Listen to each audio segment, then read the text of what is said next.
사순절 두 번째 주일 예배를 시작하겠습니다. 베드로 사도는 사랑하는 자들아, 주께는 하루가 천년 같고 천년이 하루 같다는 이 한 가지를 잊지 말라라고 충고했습니다. 우리의 인식을 뛰어넘는 세월의 비밀은 종말에 드러날 것입니다.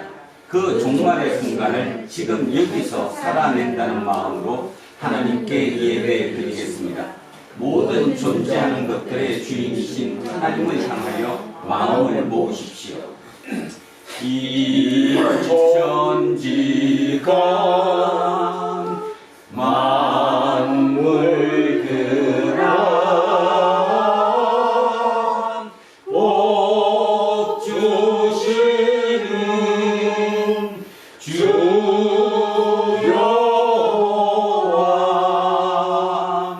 전능성분 성자 성령 찬송하고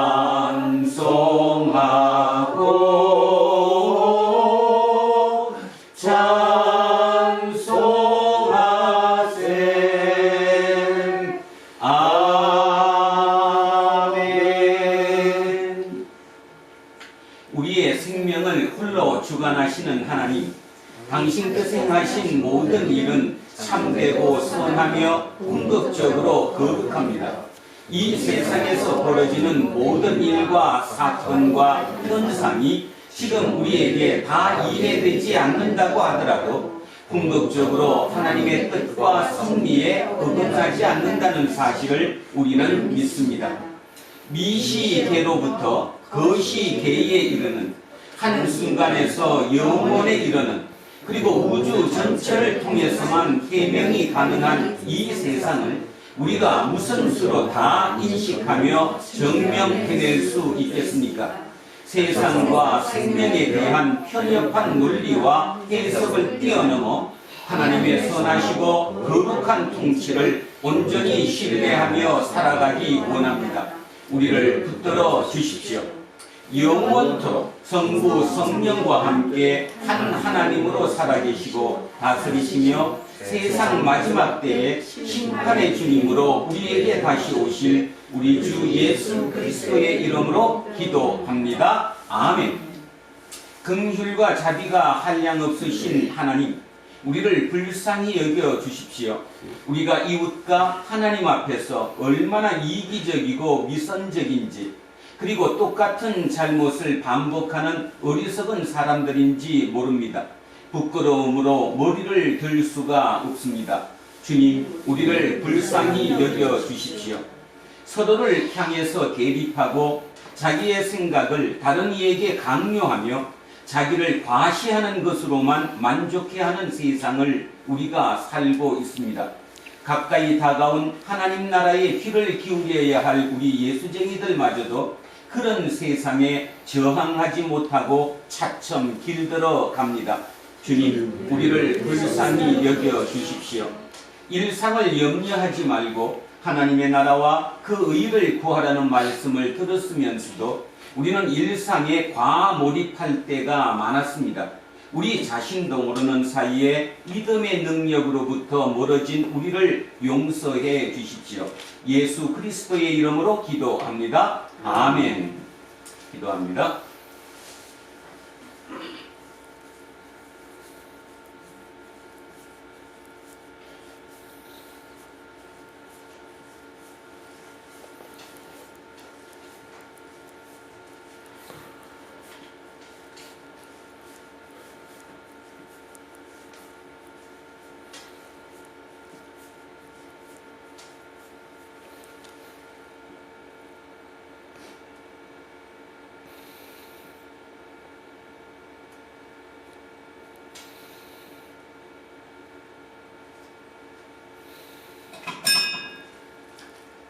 이제 저는 예배를 인도하는 목사로서 하나님의 무한한 자비와 긍휼하심, 그리고 교회의 2000년 예배 전통에 따라서 예수 그리스도의 이름으로 여러분에게 선포합니다. 여러분이 지금 참회의 기도로 바친 모든 것들은 용서받았습니다. 기뻐하십시오. 그리고 이웃의 잘못도 같은 마음으로 용서하십시오. 아멘. 다 자리에 앉아주십시오. 찬송가 545장 찬양하겠습니다. 545장입니다.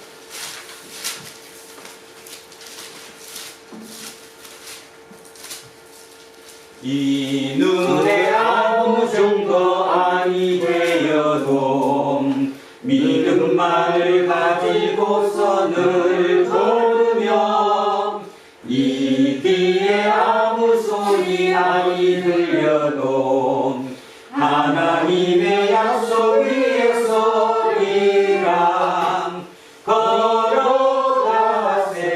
믿음 위에 서서 나가세 오심 버리고 걸어가세 믿음 위에 서서 눈과 귀에 아무 증거 없어도 이 눈의 보기에는 어떠하든지 이미 얻은 증거대로 늘 믿으며 이 맘에 의심 없이 살아갈 때엔 우리 소원 주 안에서 이루리 걸어가세 믿음 위에 서서 나가세 오심 버리고 걸어가세 믿음 위에 서서 눈과 귀에 아무 증거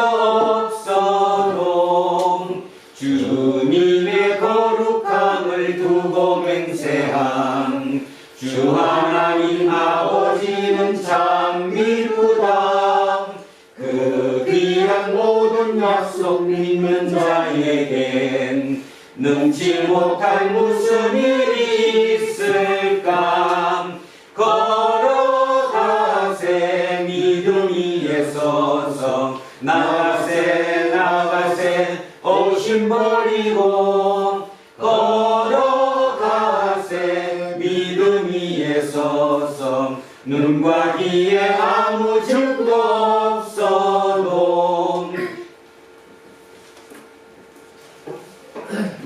기도하겠습니다. 사랑과 은혜가 무한하신 살아계신 하나님 아버지, 이 시간 우리의 예배가 주님과 함께하여 주실 줄 믿습니다. 주님의 능력과 사랑으로 주님 함께하여 주시고 말씀을 들을 때마다 주님의 크신 것을 나타내게 도와주셔서 말씀을 듣는 우리들에게 회개의 가슴이 열리게 하여 말씀을 들을 때마다 주님의 음성이 함께하기를 바랍니다. 이 시간 주님과의 신령한 만남을 통해 우리 영혼이 새로워지고 예배를 통해서 회복과 치유와 마음속에 기쁨과 은혜 넘치는 시간이 되게 하여 주시옵소서. 지금 이 나라가 매우 사회적으로나 경제적으로 어려운 가운데 있사오니 긍휼히 여겨주시고 하루빨리 정상화가 되어 일상생활로 돌아갈 수 있도록 은혜를 내려 주시옵소서. 하나님 아버지, 또한 두란데 교회를 통해서 이 지역에 본에 위치되게 하시고 믿음과 소망과 평안을 주는 교회가 되게 하셔서 주님의 뜻대로 은혜 받고 축복이 넘치는 교회가 되고 보다 나은 성장하는 교회가 되기를 간절히 원합니다.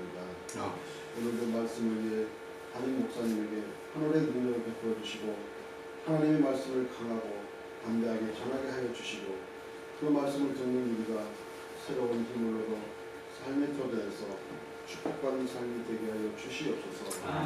이 예배 가운데 주님의 큰 은혜가 머물게 하시고 믿음이 더욱더 성장해 나가는 예배가 되게 하여 주시옵소서. 모든 말씀을 살아계신 우리 주 예수 그리스도의 이름으로 기도드렸사옵나이다. 아멘. 자, 인사하겠습니다. 조금 손해보고 삽시다. 좀 손해보고 삽시다. 하나님 사랑합니다. 하나님 사랑합니다. 이문수님을 사랑합니다. 이문수님을 사랑합니다. 김남현님을 사랑합니다. 김남현님을 사랑합니다. 이영옥님을 사랑합니다. 이영옥님을 사랑합니다. 이영미님을 사랑합니다. 이영미님을 사랑합니다. 이양승님을 사랑합니다.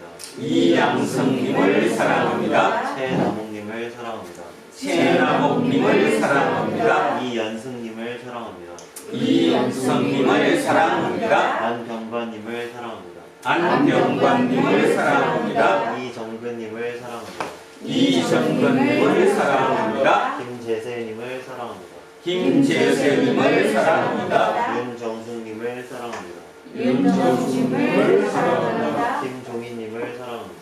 김종인님을 사랑합니다. 천요한님을 사랑합니다. 천요한님을 사랑합니다. 목사님을 사랑합니다. 목사님을 사랑합니다. 우리 이한빈님을 사랑합니다. 모두를 사랑합니다. 기도하겠습니다. 말씀으로 세상을 만드시고 지금도 우리에게 말씀을 적절한 방식으로 공급해 주시는 하나님, 지금 우리 모두 정신을 집중하여 하나님의 말씀에 귀를 기울이려고 합니다. 오늘 우리에게 주신 말씀을 받들어서 읽고 그 말씀을 해석하여 전하는 말씀에 우리의 눈과 귀를 기울입니다. 우리 모두 말씀 안에서 신비로운 일치를 경험할 수 있도록 이끌어 주십시오. 예수 그리스도의 이름으로 기도합니다. 아멘. 첫째 말씀 창세기로 갑니다. 구약성서 19쪽에 있습니다. 구약성서 19쪽 창세기 17장 1절에서 7절, 5절에서 16절, 자, 두 토막으로 나누어 읽겠습니다. 1절에서 7절 시작하겠습니다. 아브라함이 99세 때에 여호와께서 아브라함에게 나타나서 그에게 이르시되 나는 전능한 하나님이라 너는 내 앞에서 행하여 완전하라. 내가 내 언약을 나와 너 사이에 두어 너를 크게 번성하게 하리라 하시니 아브라함이 엎드렸더니 하나님이 또 그에게 말씀하여 이르시되 보라 내 언약이 너와 함께 있으니 너는 여러 민족의 아버지가 될지라. 이제부로는 내 이름을 아브라함이라 하지 아니하고 아브라함이라 하리니 이는 내가 너를 여러 민족의 아버지가 되게 함이니라. 내가 너로 심히 번성하게 하리니 내가 내게서 민족들이 나게 하며 왕들이 내게로부터 나오리라. 내가 내 언약을 나와 너 및 내 대대 후손 사이에 세워서 영원한 언약을 삼고 너와 내 후손의 하나님이 되리라. 15절입니다. 하나님이 또 아브라함에게 이르시되 내 아내 사레는 이름을 사레라 하지 말고 사라라 하라. 내가 그에게 복을 주어 그가 내게 아들을 낳아주게 하며 내가 그에게 복을 주어 그를 여러 민족의 어머니가 되게 하리니 민족의 여러 왕이 그에게서 나리라. 아멘. 자, 성시교독으로 갑니다. 시편 22편입니다. 구약성서 818쪽입니다. 구약성서 818쪽 시편 22편 23절에서 31절까지 말씀입니다. 자, 22편 23절에서 31절 818쪽에 있습니다. 시작합니다. 여호와를 두려워하는 너희여 그를 찬송할지어다. 야곱의 모든 자손이여 그에게 영광을 돌릴지어다. 너희 이스라엘 모든 자손이여 그를 경외할지어다. 그는 곤고한 자의 곤고를 멸시하거나 싫어하지 아니하시며 그의 얼굴을 그에게서 숨기지 아니하시고 그가 울부짖을 때에 들으셨도다. 큰 회중 가운데에서 나의 찬송은 주께로부터 온 것이니 주를 경외하는 자 앞에서 나의 소원을 갚으리이다. 겸손한 자는 먹고 배부를 것이며 여호와를 찾는 자는 그를 찬송할 것이라. 너희 마음은 영원히 살지어다. 땅의 모든 끝이 여호와를 기억하고 돌아오며 모든 나라의 모든 족속이 주의 앞에 예배하리니 나라는 여호와의 것이요 여호와는 모든 나라의 주제심이로다. 세상의 모든 풍성한 자가 먹고 경배할 것이요 진토 속으로 내려가는 자 곧 자기 영혼을 살리지 못할 자도 다 그 앞에 절하리로다. 후손이 그를 섬길 것이요 대대에 주를 전할 것이며 와서 그의 공의를 태어날 백성에게 전하니요 주께서 이를 행하셨다 할 것이로다. 아멘. 자, 둘째 말씀으로 갑니다. 로마서로 갑니다. 신약성서 244쪽입니다. 신약성서 244쪽 로마서 4장 13절에서 25절까지 말씀입니다. 244쪽에 있습니다. 자, 로마서 4장 13절부터 25절 시작합니다.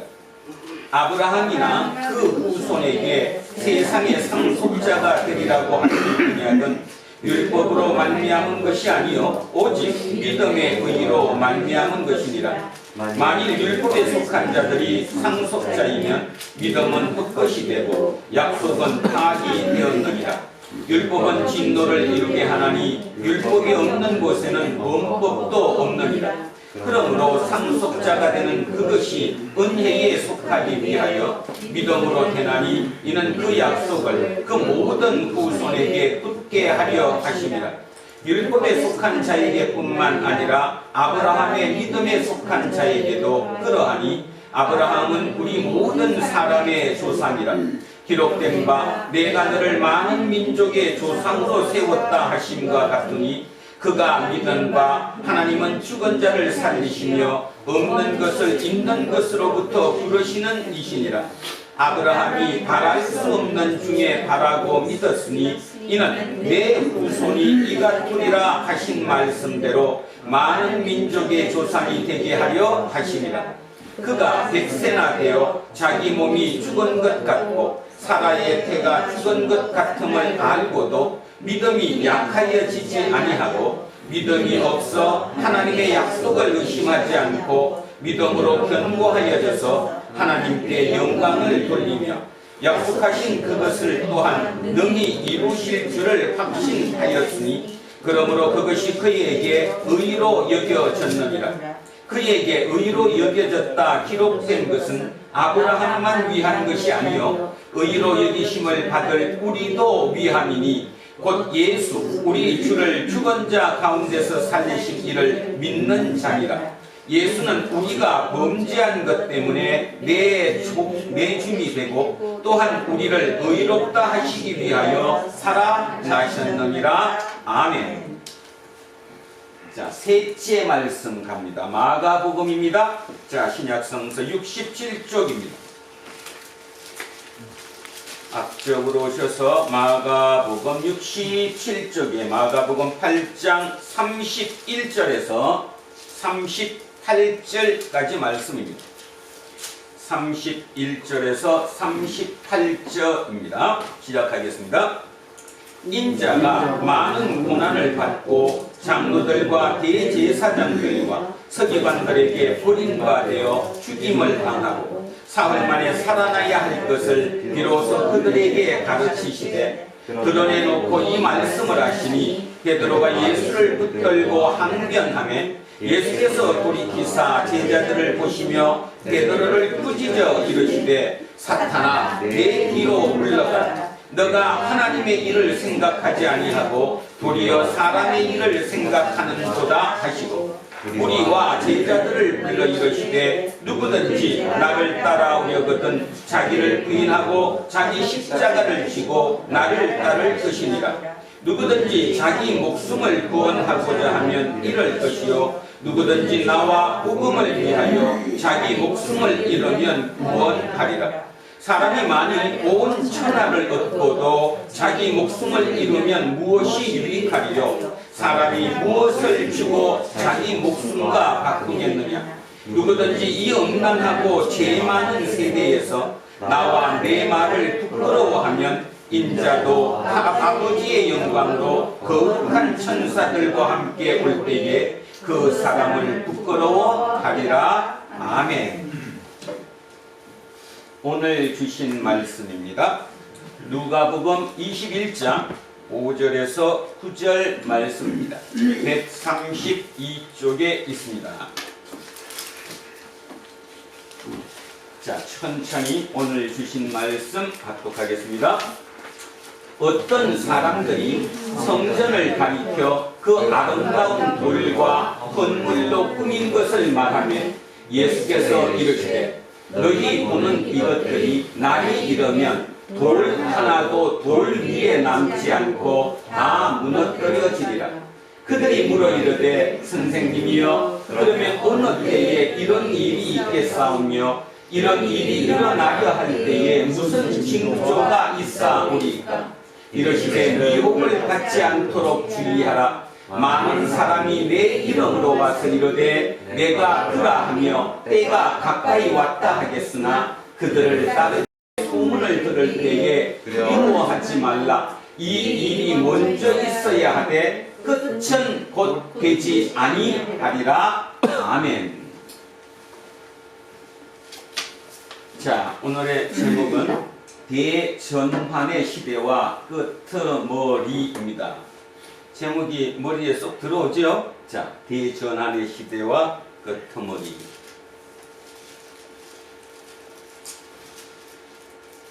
(1970년대) 우리나라가 군사 독재 정권의 엄청난 고통의 암흑 속에 있을 때 그 젊은이들에게 꿈이 되었던 메시지가 있었습니다. 함석헌 선생이 하신 딱 한마디 말이었죠.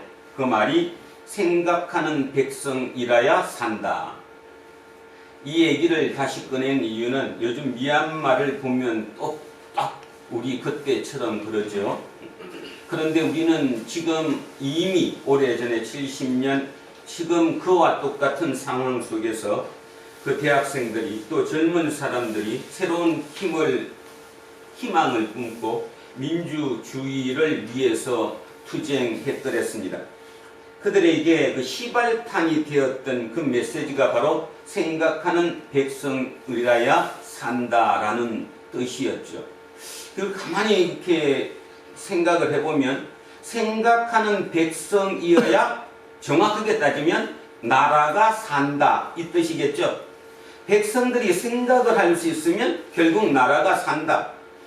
그래서 이 지구별에서 유례 없게 아주 빠른 시일 내에 민주화를 이룬 나라가 우리나라입니다.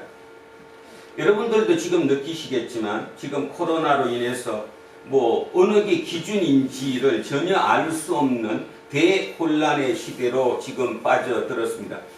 어떻게 해야 될까요? 이것에서 벗어나는 길이 무엇일까요?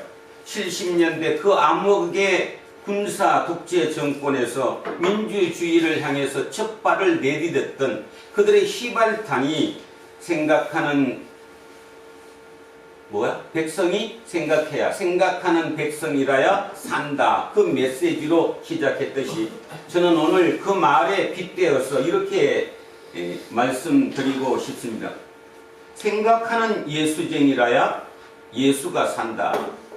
예수가 살면 지구별은 산다. 예수가 죽으면 지구별도 같이 죽는다. 이렇게 얘기하니까 여러분은 무슨 뚱딴지 같은 소리니 예수가 사는데 지구가 사냐? 저는 진정으로 그렇게 생각합니다. 여러분 살아오시면서 이런 얘기 들어보신 적 있겠죠? 인류의 역사가 동에서 서로 500년마다 이렇게 변천한다고 그러나요? 옮겨가고 있다라는 거죠. 가만히 생각해보면 메소포타미아 문명에서 그 옆에 있는 그리스, 헬라 문명으로 넘어갔습니다.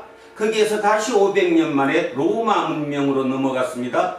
로마 문명에서 다시 옆으로 동쪽으로 넘어갔죠. 어디입니까? 거기가 영국입니다. 대영제국이라고 그러는. 그 영국에서 다시 턴을 했습니다. 어디로 넘어갔습니까? 대서양 바다를 건너서 미국으로 넘어갔습니다. 그렇다면 세계 역사의 흐름을 가만히 봐보면 동에서 서로 이렇게 돌고 있죠. 자, 그러면 어디입니까? 자, 어디입니까? 미국에서 이제 어디를 건넙니까? 아시아. 태평양을 건너죠? 아시아. 어디예요? 아시아. 아시아죠. 20년 전에만 이런 얘기해도 사람들은 비웃습니다. 왜? 현실의 눈으로 그게 보이지 않았으니까. 무슨 소리하고 앉았냐. 거기는 절대로 되지 않는다. 20년 전 여러분 기억하실지 모르겠습니다. 공자가 죽어야 나라가 산다라는 책이 나올 정도로 특히 그거를 이용해 먹은 곳이 바로 기독교죠. 엄청나게 많이 써먹었습니다. 그죠? 공자가 죽어야 나라가 산다고. 그런데 어떻습니까? 그 말이 사라진 지가 어떻게 사라졌습니까? 본인들도 모르죠? 사라졌어요. 그런 말 안 써요. 요즘 공자가 죽어야 나라가 산다는 말은 죽어도 안 씁니다. 불과 20여 년 전에 공자가 죽어야 나라가 산다라고 얘기했던 그곳이 지금은 전혀 뜻밖으로 바뀌었습니다. 자, 이제는 믿습니다. 아, 그래. 미국에서 다시 넘어가면 아시아야. 아시아에서 중심이 된다. 그래. 누구겠어요? 중국이죠. 뭐라고 얘기할 필요 없이 중국입니다. 그래서 누구도 부인하지 않습니다. 지금은 거기에 대해서 시간만 예측합니다. 2030년이면 중국이 중심이 된다. 아니다. 2035년은 돼야 된다. 한쪽에서는 아니야. 조금 더 가야 되지 않겠어? 또 어떤 학자들은 아니야. 이미 왔어. 뭐 이게 별별 얘기를 다 합니다. 그런 얘기를 들으면서도 마음속으로만 생각할 뿐 그것에 다 고개 끄덕입니다. 맞아. 미국은 끝났어. 이제 동양의 중심이 왔어. 그렇다면입니다. 그렇다면 이런 말은 혹시 들어보셨나요? 지금 200년, 300년, 단 200~300년밖에 안 됐습니다. 약 200~300년 동안 이 인류별을 이끌었던 문명이 물질 문명입니다. 오직 물질 문명이죠. 모든 포커스가 그 물질에 맞춰져 있었습니다. 그런데요, 다음 문명은 물질 문명이라고 합니까? 정신 문명이라고 합니까? 다 들어는 보셨네. 대답하는 거 보니까. 그렇죠?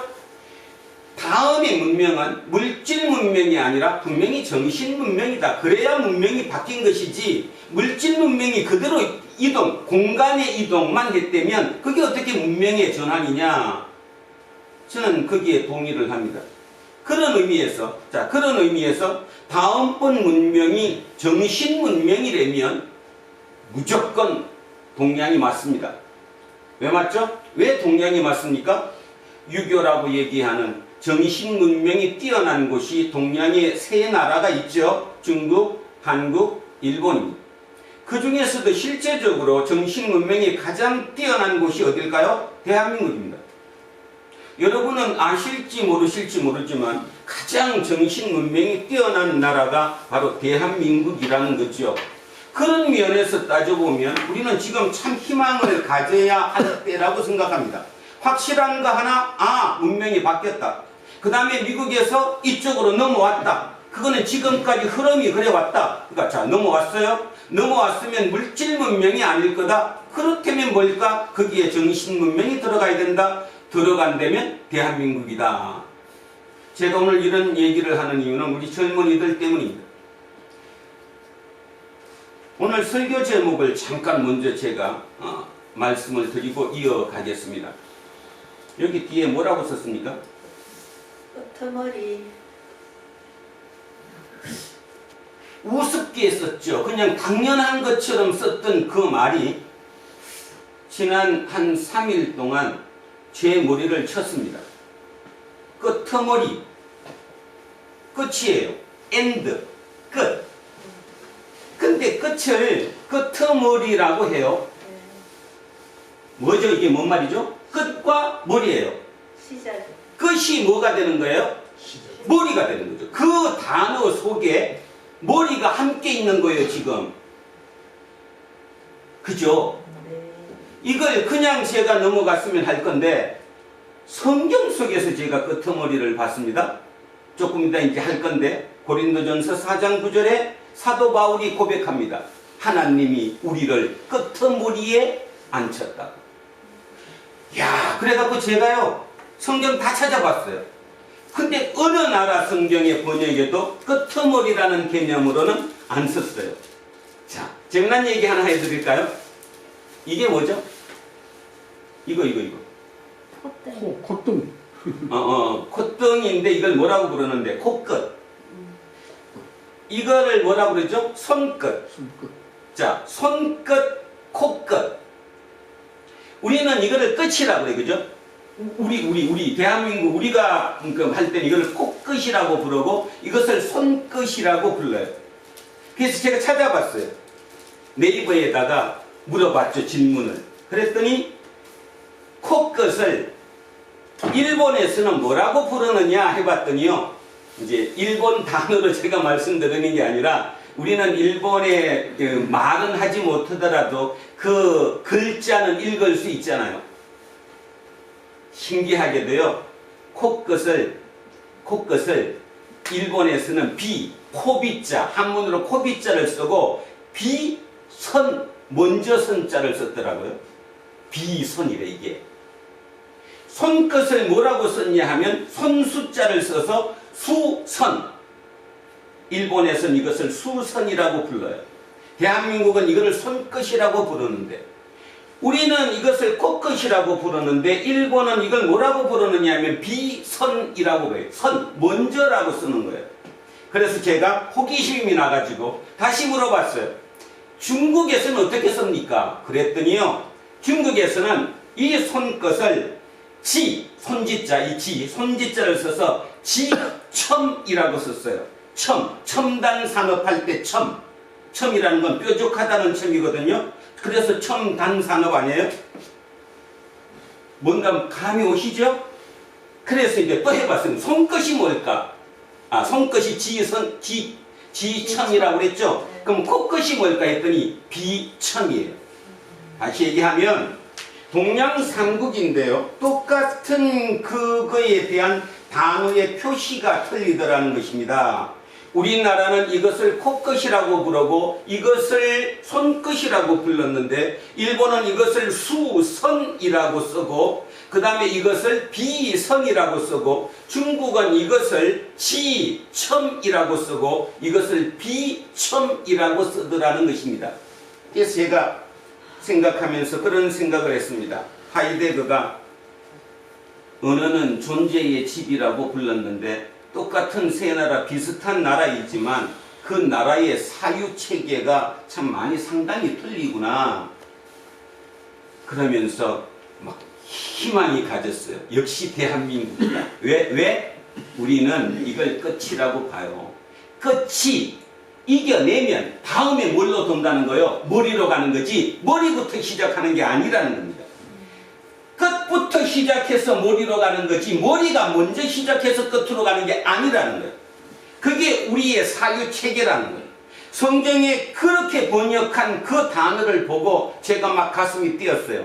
이야, 이 번역은 전 세계 어느 나라도 그렇게 번역할 수는 없겠다.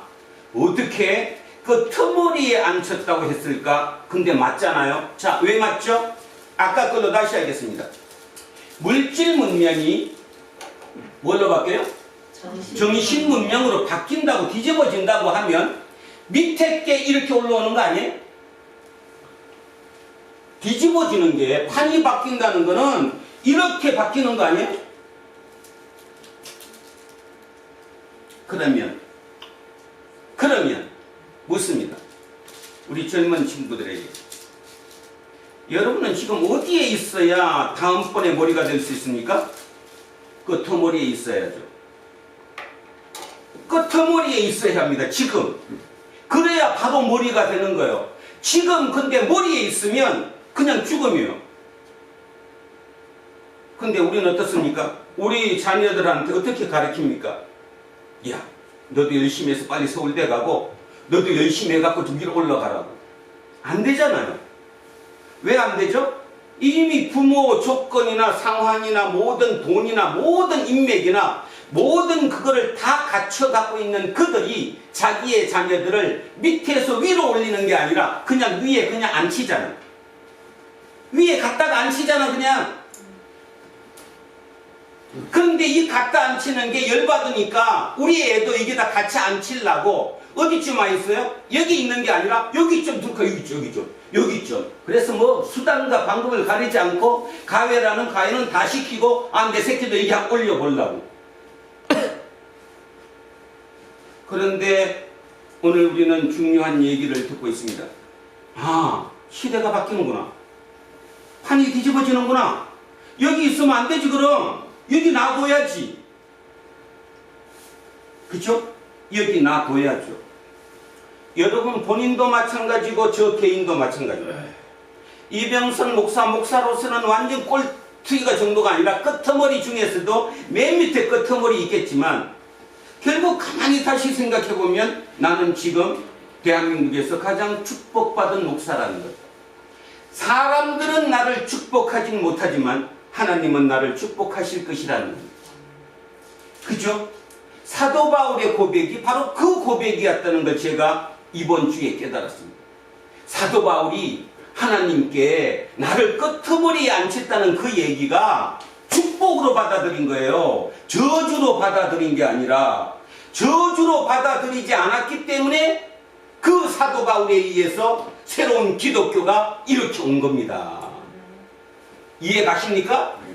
여러분이 지금 어떤 위치에 있든 어떤 상황에 있든 날마다 열받는 거 가만히 따져보면 그 터널이 있기 때문에 지금 열받는 거거든요.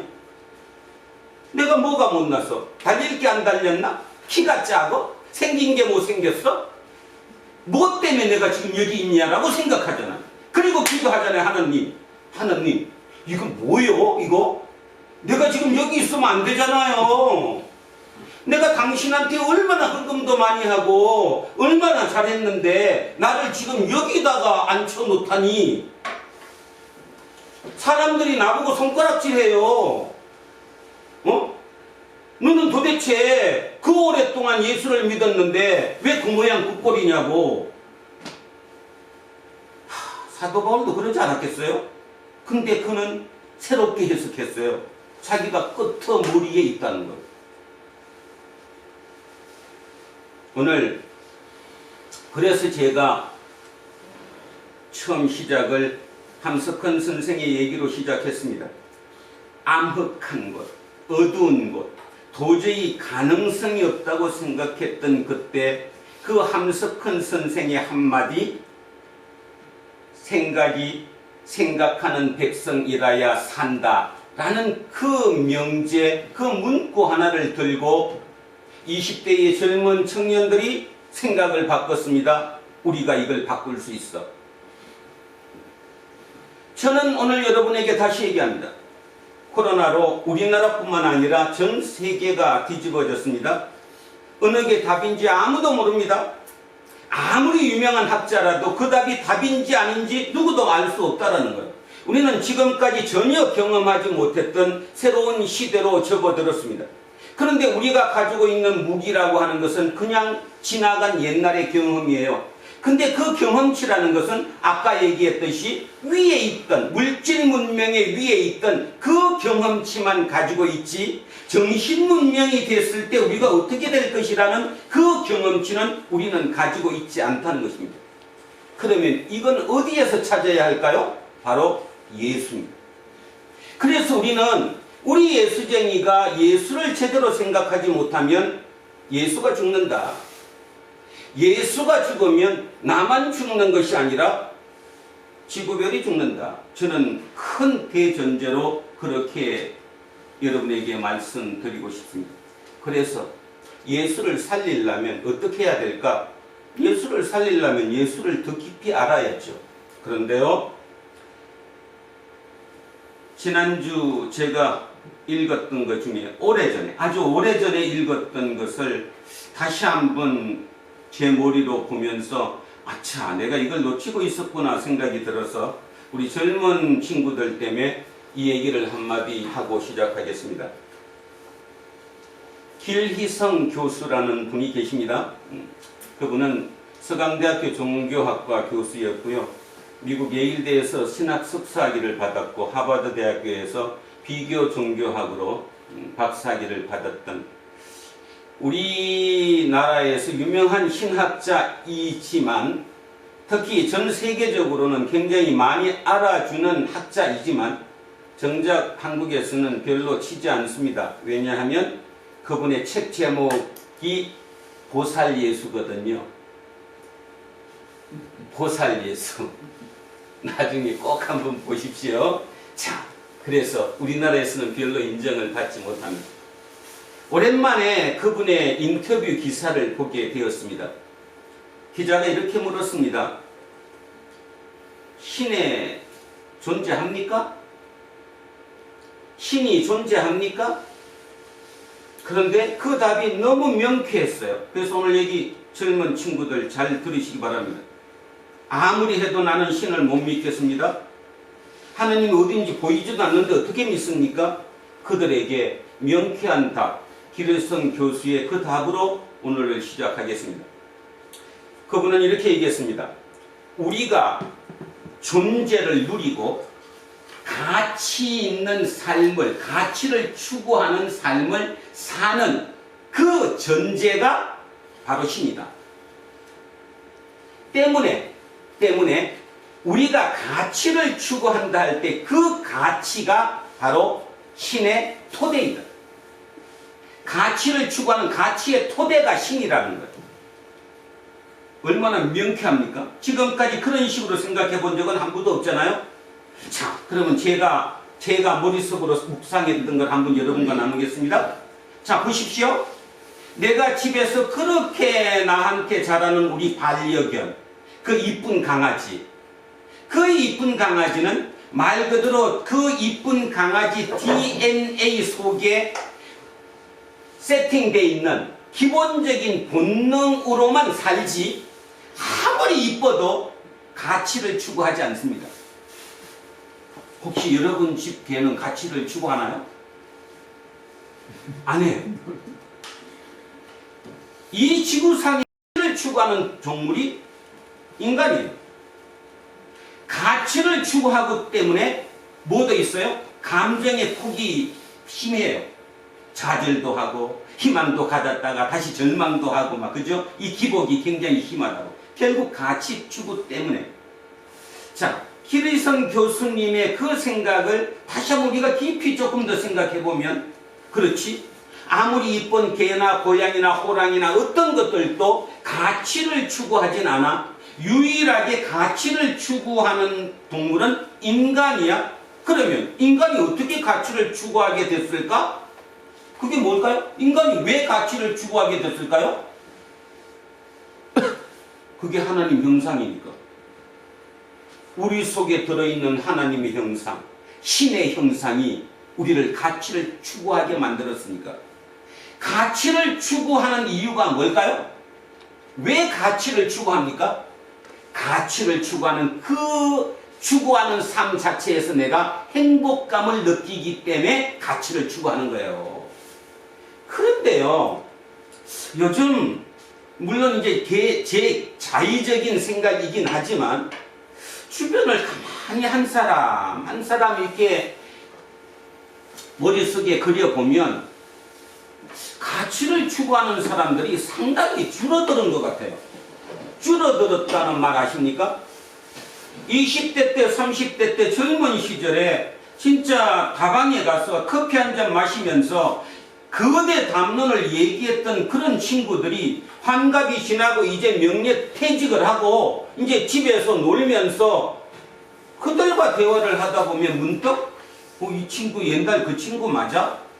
옛날 20대 때 30대 때 세상이 어떻게 돼야 돼 하고 거대 담론을 같이 나눴던 그 친구 맞아? 하는 생각을 제가 문득 듭니다. 같이 추구 안 해요. 대화가 오직 하나 정해졌어요. 손자 이쁜 거, 손녀 보는 게 이뻐. 이쁜 거 하고 또 귀찮은 건 또 틀려요. 그죠? 그죠? 그 다음에 얘기하는 거 정해졌어요. 우리 아들, 딸 지금 어디에 얼마만큼 연봉 얼마 받아. 우리 지금 어떤 집에서 살아. 그래서 제가 전화를 놓습니다. 그냥 내가 잘못된 거지. 그래서 그런 생각해봐요. 야, 이병순 너 병신이잖아. 끄트머리잖아. 끄트머리도 뭐 어느 정도 끄트머리여야지 뭐 말할 게 있지. 그러니까 당연히 안 통하겠지. 자, 그렇다고 칩시다. 그렇다고 할지라도 세상에 어떤 가치를 추구하며 내가 어떻게 살아야 할지 생각하지 않는다는 거예요. 자, 그러면 예수쟁이가 뭡니까? 예수쟁이가 뭘까요? 예수 믿으면 복 받는다고 해서 믿는 그것이 예수쟁이인가요? 아니면 예수님이 우리에게 알려주었던, 그리고 예수님이 성령님으로 내 속에 들어오셔서 이렇게 살자 하는 그 가치 추구가 예수님인지요? 도대체 예수가 누군가요? 예수가 누굽니까? 우리가 예수를 왜 믿습니까? 가치를 추구하기 위해서 믿는 거예요. 우리가 추구하는 그 가치의 토대가 예수니까. 그런데 신이 있다 없다 얘기할 필요 없죠? 기리성 교수의 그 논제는 참 명쾌하다고 저는 생각합니다. 오직 유일하게 인간만이 가치를 추구합니다. 그 가치의 토대가 바로 신이라는 거예요. 받냐 안 받냐 따질 필요가 없다는 거예요. 네가 천국 가봤냐 안 봤냐 그런 거 필요 없다는 겁니다. 이거였는데 알맹이는 아주 간단했는데 지금 우리는 왜 그 알맹이에서 너무너무 벗어나가지고 희딴 생각을 하고 살까? 과연 이렇게 나갔을 때 내 아들들이, 내 자식들이 진짜 진정한 행복을 알고 살까? 진짜 그럴까? 쟤한테 아파트 30억짜리 하나 물려주면 쟤가 행복할까? 그러면 제 자식은 지금 그렇게 이쁘고 아양뜨는 그 손자는 어떡할까? 걔는 어떻게 살까? 내 자식한테 20억짜리 아파트 물려줬다면 손자한테는 50억짜리 물려둬야 되지 않겠어? 그거 어떻게 물려줄 건데? 우리는 지금 이런 기로에 섰다라는 것입니다. 서론이 좀 길었습니다. 서론을 정리합니다. 지금 세상은 전혀 새로운 곳으로 건너가고 있습니다. 그 건너가고 있는 와중에 우리는 지금 있고요. 그 와중에 있는 우리가 지금 해야 될 것이 뭔가? 가치를 추구하는 것이다. 그러면 그 가치의 토대가 누구냐? 그게 바로 예수다. 그래서 길희성 교수의 얘기처럼 신이 존재합니까? 라는 질문에 할 필요가 없다. 네가 가치 있는 삶을 추구하는 그 삶의 전제가 바로 신이다. 얼마나 명쾌합니까? 따지지 말라 그거요. 이한빈 따지지 말라 그 말입니다. 천요한 따지지 말라는 거예요. 모른다는 거예요. 나도 하느님 못 봤으니까. 근데 그 명제대로 하면 인간 자체는 진짜 가치를 추구하는 삶을 살고 거기서 행복감을 느낀다는 거예요. 돈 갖고 행복을 느끼는 것보다는 가치 추구로 느끼는 행복이 너무너무 크다는 거지. 바로 그것이 신이 있다는 증거이다. 그래서 우리는 그 신, 우리가 추구하는 가치인 예수를 바로 알아야 한다. 그래서 그 예수를 제대로 알면 예수가 살지만 그 예수를 우리가 제대로 모르면 예수는 죽는다. 그러면 다음 문명은 없다. 왜 없냐면 다음 문명은 물질 문명이 아니라 정신 문명으로 가는 것은 명확하니까. 자, 그래서 오늘 우리는 그 끄트머리에 산다는 대전환의 시대의 끄트머리라는 이 글자, 이 문구를 여러분 머릿속에 꼭 한번 넣고 오늘 하나님의 말씀을 살펴보고자 합니다. 자, 오늘 이렇게 시작을 합니다. 어떤 사람들이 성전을 가리켜 아름다운 돌과 헌물로 꾸민 것을 말하며 예수께서 이르시되 너희 보는 이것들이 날이 이르면 돌 하나도 돌 위에 남지 않고 다 무너뜨려지리라. 성전입니다. 이스라엘의 성전이 제일 먼저 생긴 제1성전이 우리는 솔로몬 성전이라고 부릅니다. 거기에 대한 설명은 빼고요. 그림 한번 보겠습니다. 자, 솔로몬 성전입니다. 이게 번제단입니다. 번제단이라는 게 뭐죠? 우리는 고사 지낼 때 삶아놓은 돼지머리를 넣고 고사를 지내지만 여기서 제사를 지낼 때는 태웁니다. 이렇게 껍데기를 벗기고 그 이제 내용물을 이렇게 태우죠. 태우면 연기로 이렇게 올라가서 이 연기를 하나님이 맡는다, 흠향하신다, 이런 개념의 사고를 갖고 있던 고대인들입니다. 지금으로부터 3000년 전, 3000년 전을 살았던 그 사람들은 여기에 재물을, 원래는 자기를 태워야 되는데 나를 태우면 내가 죽어버리니까 내가 예를 들어서 양에게 머리에 손을 얹고 안수를 해요. 그러면 내 죄가 양한테로 전가되는 겁니다. 그 전가된 양을 저기다가 놓고 태워버리는 거죠. 그래서 하나님께 올려드리는 거예요. 그러면서 내 죄가 사해졌다라고 믿는 거죠. 새롭게 시작할 수 있다고 믿은 겁니다. 3000년 전 고대인들은. 그래서 이렇게 성전을 만들어 놨습니다. 여기가 번제단입니다. 이걸 하려면 어떻게 해요? 시커해야 되죠? 항아리 그처럼 보이죠? 이거 바다라고 부르는데 물 항아리입니다. 쉽게 얘기하면 물. 자, 여기도 작은 것들이 있죠? 여기서 이제 제사장들이 잡아서 여기다 태우는 거예요. 자, 중요한 거는 그 다음입니다. 요거, 이게, 요 제단 옆에가 요 기둥이 몇 개 있어요? 2개. 요 기둥, 요 오른쪽에 있는 요 기둥의 이름이 야긴입니다. 왼쪽에 있는 요 기둥 이름이 뭐예요? 보아스. 그래서 야긴과 보아스입니다. 맞나요? 네. 오늘 제가 좀 정신이 컨디션이 안 좋으니까 대답 좀 잘 한번 해보죠. 틀리면 바로 얘기하시고. 자, 여기에 야긴, 여기에 보아스예요. 요게 요 길이가, 요 높이가 8.1m입니다. 8.1m, 8m 10cm다 이런 뜻이죠. 자, 노쇠로 되어 있습니다. 노쇠로 되어 있으니까 여기 없네. 주전자에 반짝반짝하는 거죠. 그 노쇠로 생겼으니까 얼마나 반짝반짝 되겠어요? 자, 사람들이 여기에 옵니다. 여기 사람 보이죠?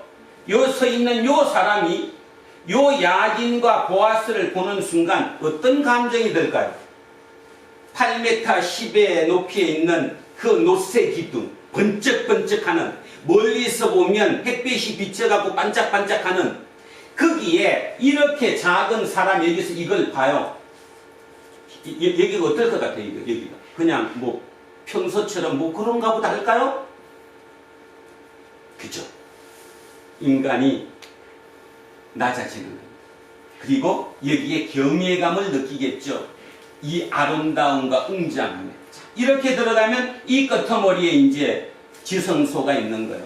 그래서 여기가 번제단이고 요 두 기둥이 야긴이고 보아스다. 야긴 보아스에 대해서 제가 설교를 여러 번 했기 때문에 오늘 뭐 다시 한 번만 간단히만 설명합니다. 야긴의 뜻은 하나님이 세우신다 라는 뜻이고요. 보아스의 뜻은 하나님이 능력이 있으시다. 하나님의 능력이라는 뜻입니다. 그러면 요 두 기둥을 보면서 여기서 사람들이 느끼는 것은 뭘 느낄까요? 아, 이 거대한 성전을 3000년 전이니까 3000년 전에 이 거대한 성전을 누가 세우신다? 하나님의 능력으로 세우신다. 이런 뜻이죠. 하나님의 능력으로 이걸 세운 거예요.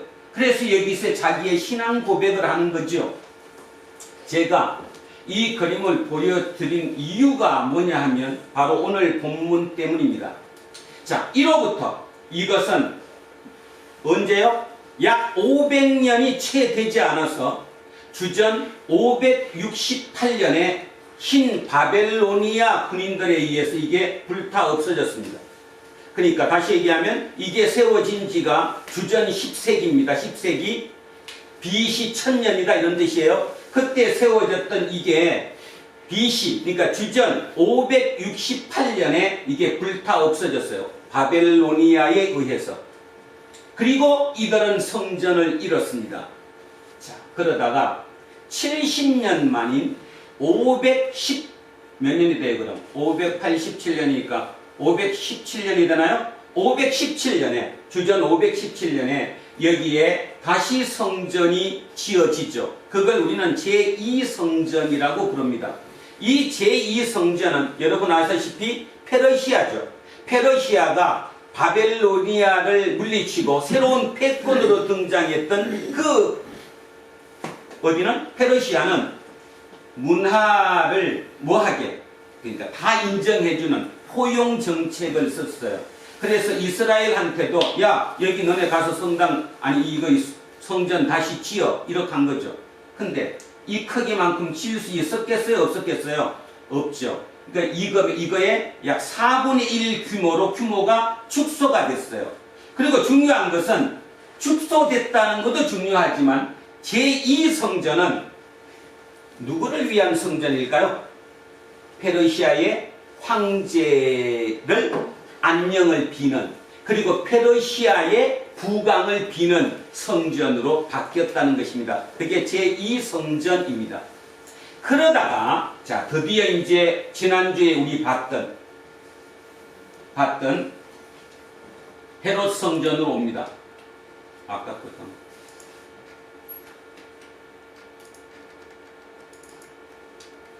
자 지난주에 봤죠? 이게 이제 헤롯 성전인데 이 헤롯 성전이 아까 솔로몬이 지었던 제1성전보다 더 커졌습니다. 이유가 뭘까요? 제가 아까 말씀드렸는데 솔로몬 성전이 불타 없어지고 그리고 70년 만에 새로 지었는데 새로 지은 성전이 옛날 것보다 규모가 4분의 1로 축소됐다고? 그러면 성전의 규모가 축소됐으니까 여러분들은 크기가 줄었나 보다. 근데 그게 크기 줄은 걸까요? 아니면 이스라엘 백성들의 마음 자체 이 마음이 줄어들을까요? 마음이 줄어들죠. 그죠? 성전이 모든 것의 가치 기준이니까. 그래서 이스라엘을 지배하고 있던 헤롯 왕은 여러분 아시죠? 유대인이 아닙니다. 에돔 사람입니다. 그러니까 우리로 따지면 일본 사람이 한국에 와서 왕노릇하는 거다 이런 뜻이에요. 그러니까 반감이 심하죠. 어떻게 감히 우리나라의 왕이 다른 나라 사람이 와서 왕이 될 수 있어. 말이 안 되는 거잖아요. 그래서 헤롯이 유대인들을 잘 이렇게 구슬르기 위해서 이 성전을 옛날 모습으로 솔로몬 성전처럼 확장시키는 겁니다. 이 확장시키는 이 공사를 오늘 본문 이 현재로 따져서 46년째 하고 있어요. 여러분 건물 공사를 하는데 46년째 지금 정축 공사를 하고 있다니까요. 얼마나 멋들어졌겠습니까? 자 여기 합니다. 지금 아까 보여준 여기가 이제 지성소 성전이잖아요. 요 앞에 지금 여러분은 안 보이는데 제가 그래서 아까 솔로몬 성전을 보여드렸어요. 여기 기둥이 몇 개 있었죠? 몇 개? 2개. 오른쪽에 야긴, 왼쪽에 보아스. 2개가 있었다고 그랬습니다. 노쇠로 돼 있는 거라고 그랬고 몇 미터라고요? 8m 10cm. 8m 조금 넘는 거. 그런데요. 이 당시에 나왔던 주저되었던 동전을 보면 그 동전에 도안이 되어 있는데 거기에 이 성전에 있는 기둥이 도안이 되어 있어요.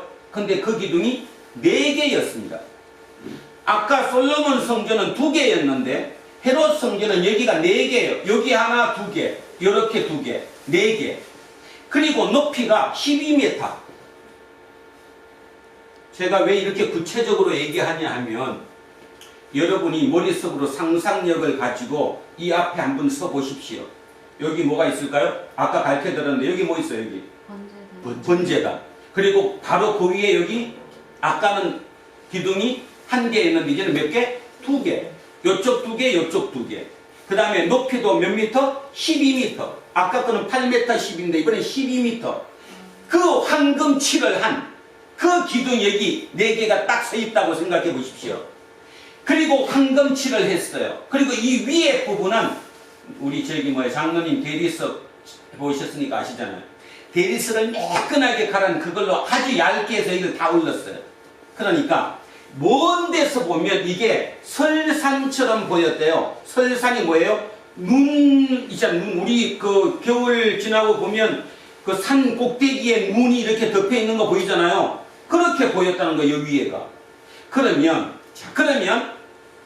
먼 데서 본 사람이 이거에 더 경외감을 느꼈겠어요? 아니면 바로 이 앞에 선 사람이 경외감을 느꼈겠어요. 선 사람. 선 사람이 그 12m짜리 그 금으로 바른 그 기둥 하나, 둘, 셋, 네 개가 쫙 있는 그 멋들어진 그거 어떨까요? 기분이 다시 한번 묻습니다. 만약입니다. 사내들인 공의의 의원이거나 아니면 랍비거나 아니면 바리새인 중에 좀 괜찮은 위치에 있는 사람이라면 요 앞에 딱 들어서 가지고 여기 있는 기둥 4개와 이 성전, 이 건물을 보면서 어떤 마음이 들었겠습니까? 그죠? 저기에 내가 헌금했어요, 안 했어요? 궁금했어요. 대단하죠? 그것이 이스라엘을 지배하는 가치체계였어요. 가치체계. 성전은 하나님의 가치체계가 필요한 곳인데 이게 더 웅장해지고 멋있게 계속 되다가 보니까 어떻게 됐다고요? 사람들이 하나님의 가치는 잃어버리고 뭐만 남았어요? 눈에 보이는 가치만 남았어요. 이 상태에서 여러분 마음속으로 질문 한번 해보십시오. 이 성전 하나님 입장에서는 망해야 됩니까? 그냥 놔둬야 됩니까? 하나님 입장에서 진짜 신이 가치의 토대로 신이라면 그 하나님 입장에서 이 성전은 그대로 놔둬야 돼요? 부셔야 돼요? 지금 대한민국에 문제가 있죠. 이런 얘기 오늘 안 하려고 그랬는데 어차피 한 번쯤은 거쳐야 되니까 하겠습니다. 대한민국 기독교가 전 세계 최고라고 얘기하고 가장 성도들이 많다고 얘기하고 최대 교회가 대한민국에 있다고들 얘기합니다. 그 첫 시작은 여의도 순복음 교회인 것은 누구든지 다 압니다. 그래서 거기가 한때는 80만이 넘는 교인을 보유한 세계 최고의 교회였더랬습니다. 거기에 권위가 시간이 흐르면서 차츰 떨어집니다. 그랬더니 석처동에다가 어떤 젊은 목사가 와서 짓기 시작합니다. 직접 얘기는 안 해도 알아들으시죠? 들리는 소문에 뭐 3천억이 들었대나 3,300억이 들었대나 뭐 장부를 모르니까 정확하게는 몰라도 성전 하나 짓는데 3천억 원 가까이를 들여서 성전을 지었습니다. 1년 유지 비용이 뭐 300억이래나? 가보지 않아서 모르겠습니다. 근데 그냥 아무리 현대사의 화폐 가치가 떨어졌다 하더라도 3천억 이상짜리 공사면 뭐 어마어마하겠죠? 들리는 소문에 의하면 여의도에 있는 많은 성도들이 이쪽으로 수평 이동했다고 합니다.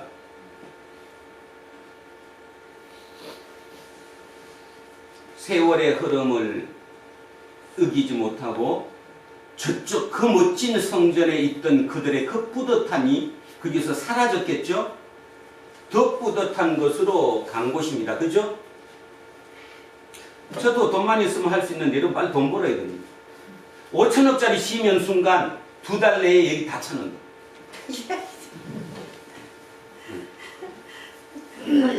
제가 지금 뭔 얘기를 하죠? 무슨 얘기를 합니까? 아까 기리성 교수가 분명히 얘기했습니다. 신이 존재하는가의 질문에 신의 존재는 있다 없다 따질 필요 없다. 명쾌하다. 인간은 가치를 추구한다. 그 가치의 토대가 신이다.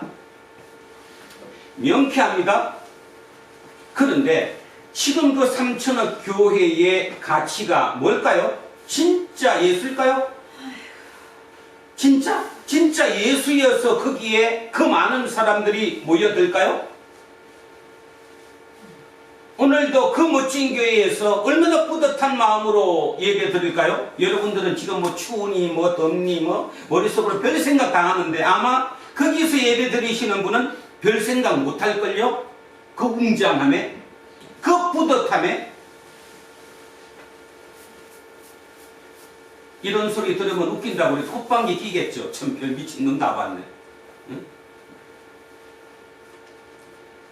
얘기합니다. 바로 이 성전은 무너져야 했습니다. 예수님이 지금 그 얘기를 하는 겁니다. 왜 무너져야 되느냐 하면 튼튼하고 안 튼튼해서의 문제가 아니라 여기에 하나님이 빠졌기 때문입니다. 그 예를 제가 지난주에 설교했습니다. 누구였습니까? 과부. 과부입니다. 여기요. 미문 앞에. 여기 앞에다가 성흥금함을 몇 개나 놨다고요? 13개. 그 놓은 그 사람들은 거기서 들어오는 그 헌금으로 헤롯 왕과 협력해서 이거를 지금 공사를 하는 거예요. 지금 46년째 하고 있는 거예요. 여기도 다 포도송이 금으로 받고요. 지금 이 주랑에다가 다. 그러면 자, 여기서 잠깐 여러분 머리 잘 쓰십시오. 예수님이 성전을 흘릴 거다, 이거 무너질 거라고 얘기했던 이 시점으로부터 공사가 끝났을까요? 계속 이어졌을까요? 계속 이어졌어요. 계속 몇 년이나? 최소한 33년 이상. 그래서 주후 AD 63년에 이 공사가 다 끝났어요. 예수님은 언제 돌아가셨습니까? 예수님이 십자가에 박힌 게 33살이니까 29년 아니면 30년. 예수님은 예수님 기준 첫 살이 1이 돼야 되는데 우리 교회력이 그레고리 교회력이 도중에 오면서 모순이 생겨서 바뀌었습니다. 그래서 우리 지금 기준으로 하면 예수님은 주전 4년 아니면 3년에 태어나셨습니다. 그러니까 33세면 AD, 그러니까 주후로 따져서 29년 아니면 30년에 돌아가셨습니다. 그냥 30년, 편의상 우리 뭐 그게 중요한 게 아니니까 30년에 돌아갔다고 예를 들면 이 공사는 63년에 끝났습니다. 63년에. 그러면 얼마를 더한 거예요 지금? 33년을 공사를 더한 거예요. 그 생각을 머리에 두셔야 합니다. 자, 그걸 두고 오늘 본문을 읽습니다. 자, 오늘 본문 있습니다.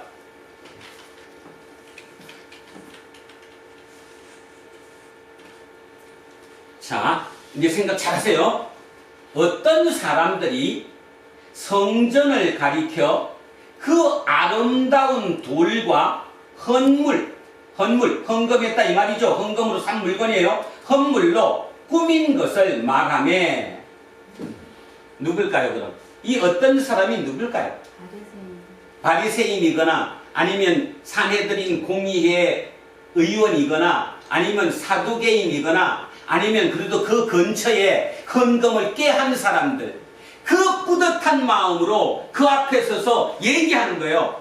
야, 봤지? 이 12m 기둥 4개 봤지? 저 황금칠한 거 얼마나 못 떨어져. 이 지금 공사 중이야. 이 그걸 보면서 그거를 가르쳐 그 아름다운 거에 대해서 얘기를 하는 거예요. 예수님이 그걸 들었어요. 뭐라고 말씀하시는 거예요? 너희 보는 이것들이 날이 이르면, 지금은 아니지만 이 때가 이르면, 이제 이게 영어로 우리 그 쓰는 말로 히브리어로 카이로스입니다. 카이로스의 때가 되면, 어느 때가 되면 돌 하나에 돌 위에 남지 않고 다 무너뜨러지리라. 무너진다. 자, 그러면 여기서 여러분 생각 좀 바꾸셔야 합니다. 맨날 이런 본문을 읽으면서 설교를 듣거나 아니면 책을 보셨거나 공부를 하셨던 분들은 머릿속에 이런 그림을 그립니다. 예수님은 하나님이셨으니까, 신이셨으니까, 본인이 망할 거 다 알았으니까 미리 예언하신 거겠지. 그렇게 생각하면 예수 못 믿습니다. 무슨 뜻일까요 이게 지금? 예수님 입장에서 만약에 이게 망한 게 언제 망했죠? AD 70년에 망했어요. 제가 아까 완성된 게 몇 년이라고 했죠?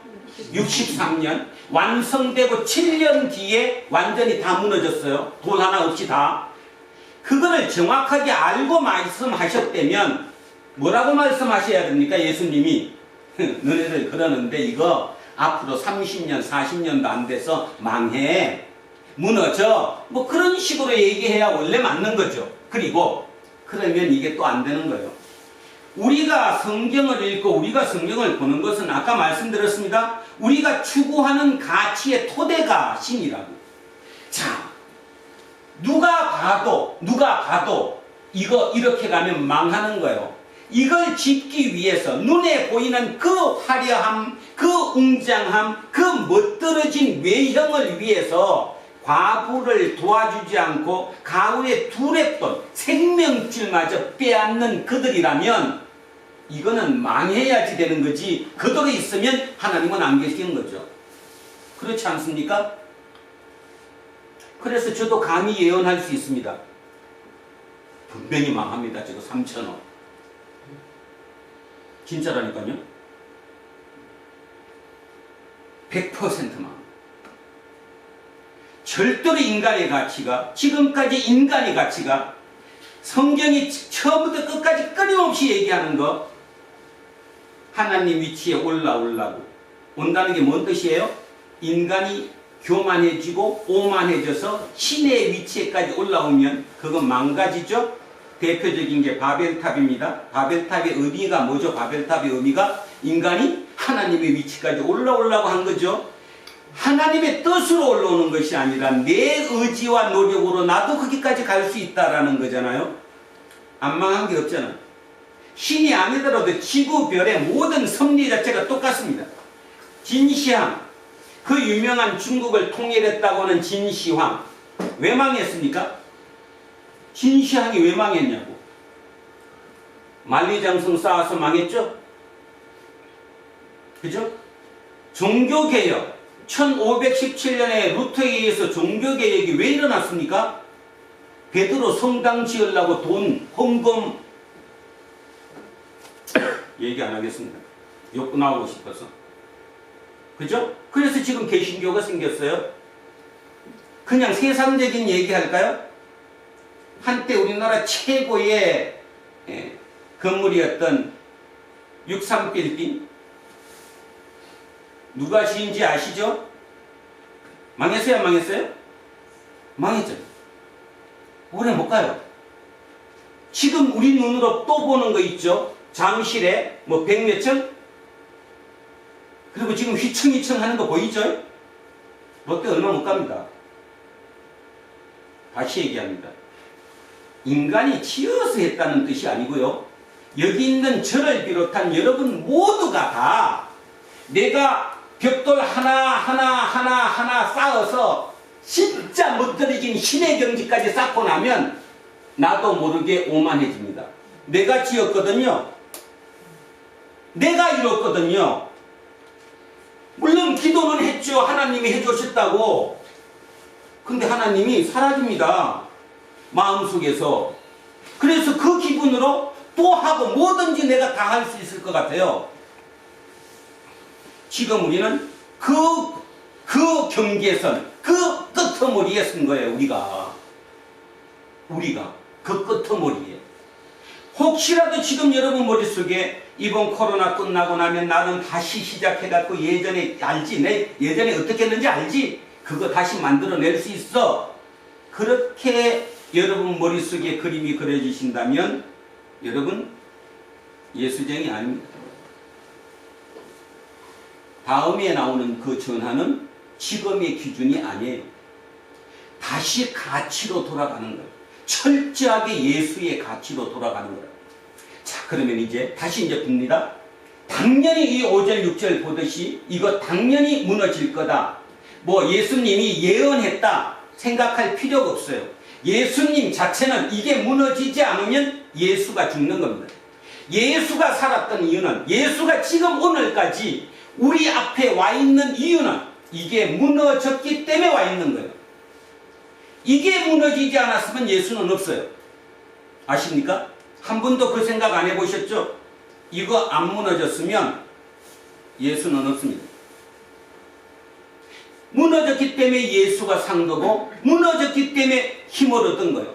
오늘 제 설교의 핵심은 뭐냐 하면, 그러면 예수님이 이 무너질 거란 얘기를 하신 대로부터 아까 말씀드렸듯이 실제로 무너진 거는 70년이니까 약 40년 가까이 시간이 흐른 뒤에 실제로 무너진 거예요.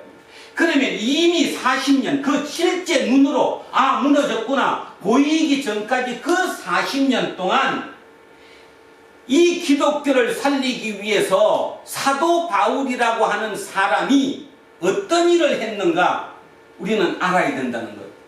여러분, 사도 바울은 무너지는 거 보고 죽었어요? 못 보고 죽었어요? 못 보고 죽었어요. 사도 바울은 67년에 죽었거든요. 67, 3년 뒤에 성전은 무너졌어요. 그런데 정작 누구는? 사도 바울은, 자, 지금부터 잘 들으셔야 합니다. 사도 바울은 무너질 거를 당연히 믿었어요, 안 믿었어요? 전제 조건을, 저 무너진 전제 조건을 정해놓고 복음을 전한 거예요. 복음은 저게 무너지는 전제 조건이에요. 그렇다면 제가 왜 이 말씀 드립니까? 복음이 전해졌을까요? 잘 안 전해졌을까요? 안 전해졌어요. 미친 소리 하고 있는 거예요. 지금도 오늘도 공사가 얼마나 멋들어지고 있고 있는데요. 그걸 보고 저게 무너진다라고 생각하는 사람이 어디 있어요, 세상에. 근데 사도 바울은, 자, 두 가지 하겠습니다. 예수의 복음은 뭐다? 성전은 무너진다. 그러면 성전이 어디로 갔죠? 마음속으로. 그렇죠. 일로 들어왔어요. 인간 속으로 들어왔어요. 성전이 여기 있다는 거예요. 여기. 두 번째, 성전 앞에서 뭐 드려야 돼요? 제사 드려야 되죠? 네. 번제단에 제사 드려야 돼요. 그 제사 끝났다 안 끝났다? 끝났다. 이제 어떻게 제사 드려라? 로마서 12장 1절. 산제사들. 너가 제물이 되어서 제사 드려라. 내 삶이, 네가 사는 삶이 뭐다? 제사다. 우리는 이 얘기 들으면 뭐 그래 하지만, 자, 2000년 전으로 돌아가십시오. 들리겠습니까? 안 들리겠습니까? 안 들려요. 안 들립니다. 말 같은 소리를 하고 앉았어요, 지금. 뭐 말이 돼야 듣죠. 그런데 사도 바울은 꿋꿋하게 그 일을 해낸 거예요. 자, 그래서 어디를 찾느냐 하면 고린도 전서 4장을 찾습니다.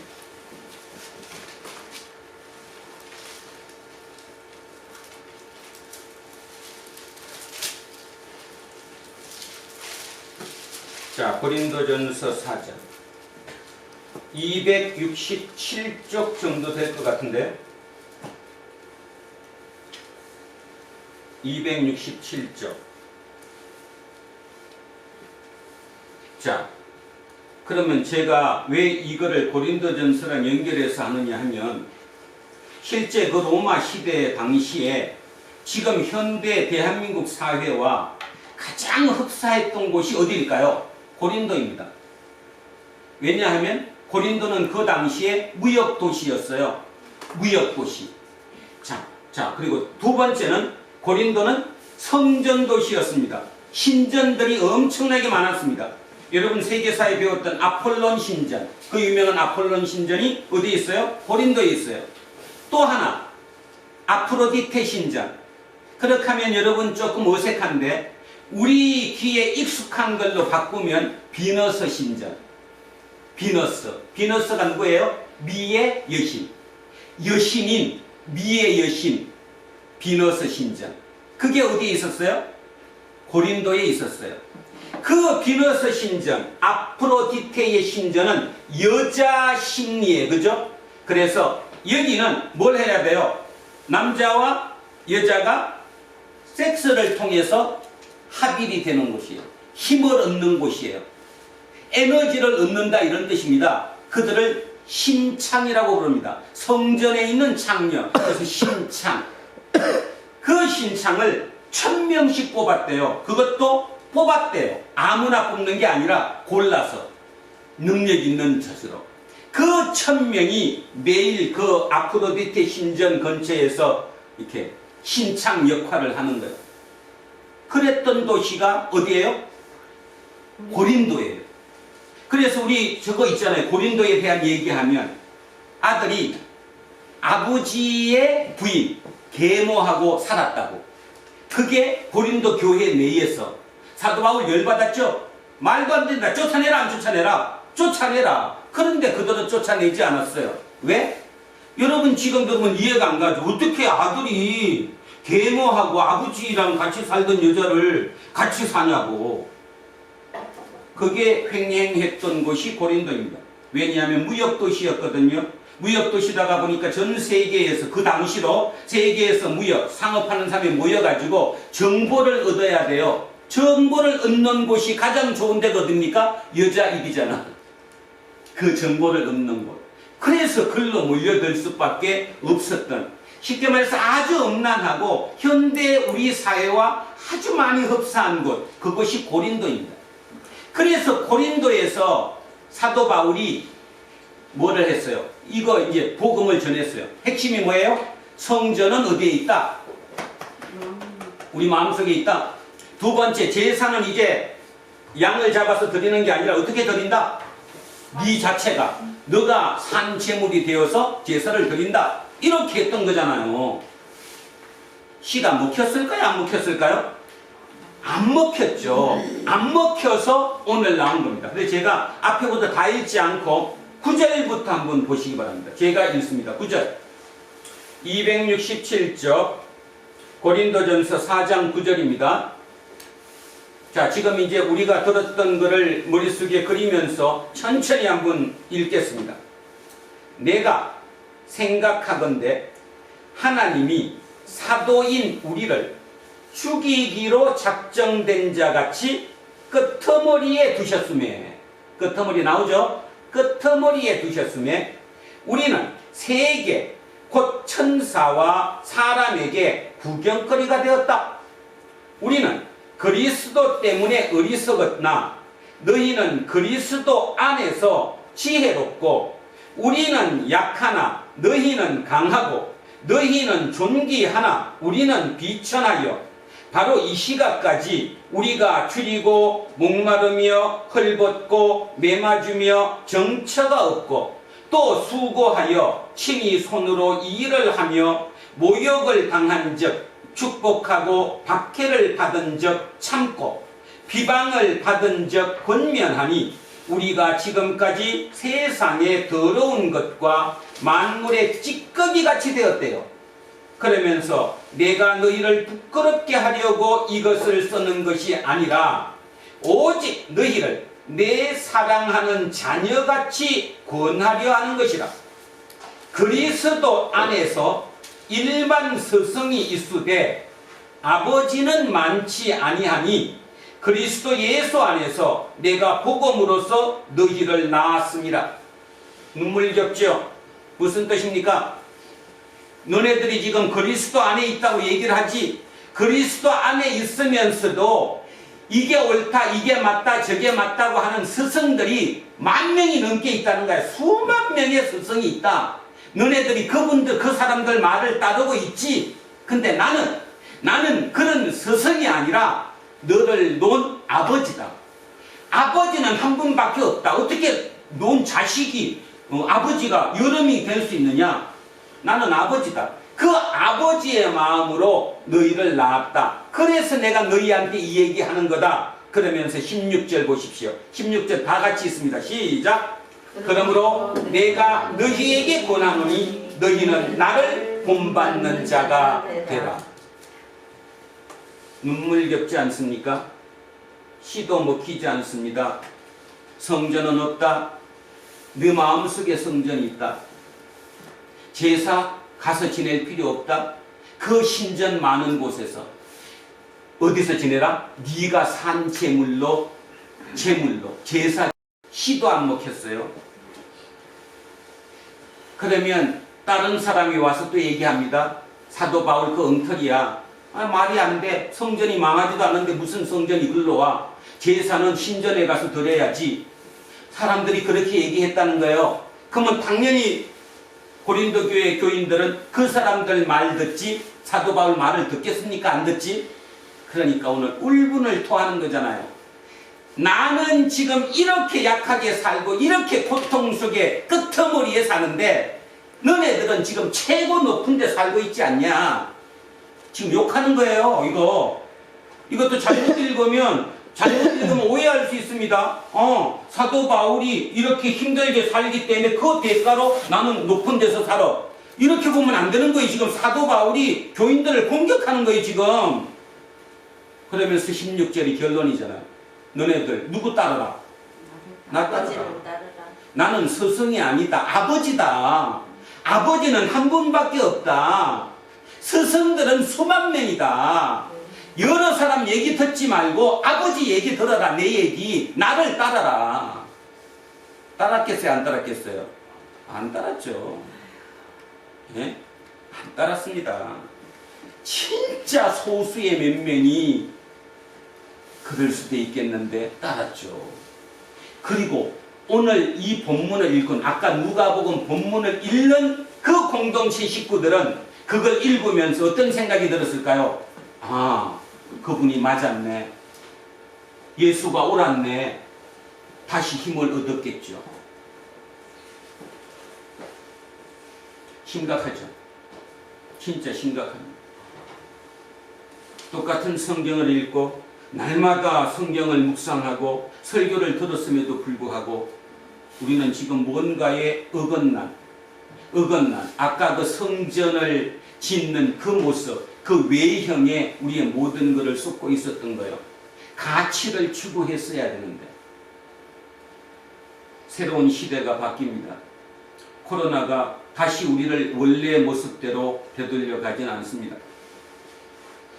이때 우리는 더 완벽하게 끄트머리로 내려앉아야 합니다. 여러분의 마음 자세가 가장 낮은 곳이어야 합니다. 사도 바울이 울면서 얘기하듯이 하나님이 우리를 끄트머리로 몰아넣었다고. 그래서 세상의 구경거리가 되었다고. 심지어는 천사들의 구경거리가 되었다고. 그 고백을 하는 거예요. 그런데도 뭐라고 마지막 얘기해요? 그래도 너네도 나 따라야 돼. 지금 저 또한 이 얘기에 많은 부담감을 안고 듣습니다. 힘듭니다. 그걸 딸기가 눈에 보이는 그 멋진 모습에서 그걸 내가 이루고자 하는데 그걸 놓치고 밑에 들어가라니요. 그런데 틀림없는 사실 한 가지는 4차 산업혁명이니 뭐 어떤 표현을 쓰더라도 코로나 이후에 우리의 인류의 삶 자체는 지금까지 기준과는 판이하게 뒤집어질 것입니다. 다시 한번 부탁드립니다. 여러분이 지금까지 살아오면서 경험으로 했던 그 경험치가 여러분 머릿속을 가득 채우고 있습니다. 알게 모르게 내 하는 행동 속에 그 경험치가 불쑥불쑥 튀어나옵니다. 그리고 그것이 기준이 됩니다. 아니요, 이제 그 기준 쓸모 없어졌습니다. 이제 그 기준이 쓸모 없어졌습니다. 지금 오늘 이 얘기는 바로 그 얘기를 하는 것입니다. 성전이 무너졌다? 실제로 무너지지 않은 상태에서 무너진 것을 예행 연습시키는 거예요. 무너졌다. 어떡할래? 성전은 네 마음속으로 들어왔어. 이제 제사 성전 앞에 가서 양 갖다 바치는 거 아니야. 번제할 필요 없어. 너 사는 삶이 너가 번제가 되는 거야. 네가 제물이 되어서 살아가는 거야. 그것이 새로운 세상이야. 그것이 인간이야. 그것이 바로 예수쟁이야. 이 예수쟁이만이 세상을 구원할 수 있어. 전제 조건 있죠? 전제 조건. 사람들이 질문합니다. 그러다가 나 죽으면 뭐해? 끝인데 사도 바울이 얘기합니다. 죽음이 끝이 아니라 죽음은 이동이라고. 부활이 있다고. 결론은 이것입니다. 사도 바울이 이렇게 고백했던 그렇게 이 땅의 삶의 모습으로는 철저하게 끄트머리의 삶을 살았지만 사도 바울이 죽고 난 뒤 2000년이 지난 지금도 사도 바울은 우리 곁에 살아 있습니다. 믿으십니까? 사도 바울이 없었다면 지금 기독교는 없습니다. 그가 쏘는 이 글이 없었다면 우리는 경전을 가질 수 없었습니다. 그는 살아 있었습니다. 지금도 저는 주님과 함께 하나님과 함께 우리가 얘기하는 그 하늘나라 어떤 곳인지는 모르겠지만 그곳에서 같이 있을 것이라고 믿습니다. 이게 인간입니다.